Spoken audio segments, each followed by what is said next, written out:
काकभूषुंडी जी महाराज का एक नियम है, जब जब राम जी जन्म लेते हैं अयोध्या में, तो काकभूषुंडी जी नीलगिरी से आके अयोध्या रहते हैं।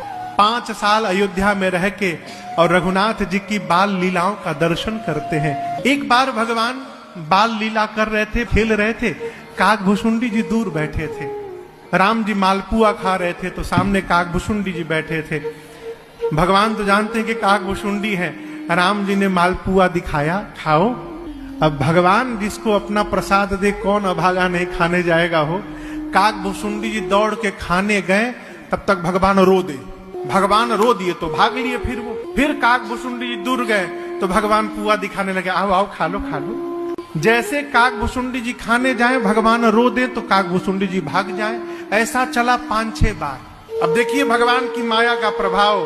काकभूषुंडी जी के मन में आया, भगवान है, नहीं नहीं ये भगवान नहीं हो सकते। कहीं भगवान अपने भक्तों के साथ ऐसा खेल खेलते हैं क्या? ये भगवान नहीं है।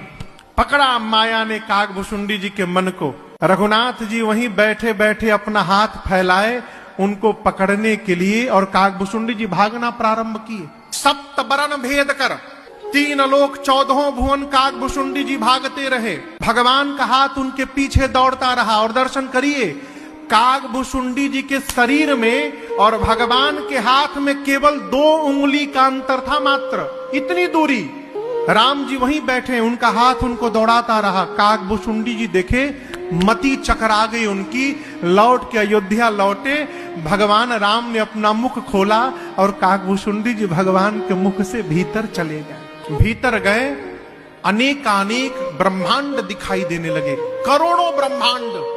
अब जिस ब्रह्मांड में जहां पृथ्वी है, उस पृथ्वी की अयोध्या में जाते हैं काकभूषुंडी जी, वहां राम जन्म देखने लगे। ऐसे करके काकभूषुंडी जी 100 कल्प भगवान के पेट में रहे। 100 कल्प। जब जब राम जी का जिस ब्रह्मांड में अवतार होता था, काकभूषुंडी जी जाके अयोध्या में दर्शन करते थे। 100 कल्प बीतने के बाद भगवान ने मुख खोला, काकभूषुंडी जी बाहर आए। अब दर्शन करिए, भीतर कितना समय रहे? भीतर जाकर आने में बाहर 24 मिनट बीता है। अब भगवान के पेट में 100 कल्प बीत गया है। काकभूषुंडी जी की मति चकरा गई, भगवान के चरणों में गिर गए, प्रभु क्षमा करिएगा, मैंने आप पर संशय कर लिया। तो राम जी ने कहा कि क्या चाहिए आपको? काकभूषुंडी जी बोले, प्रभु जो दे दीजिए।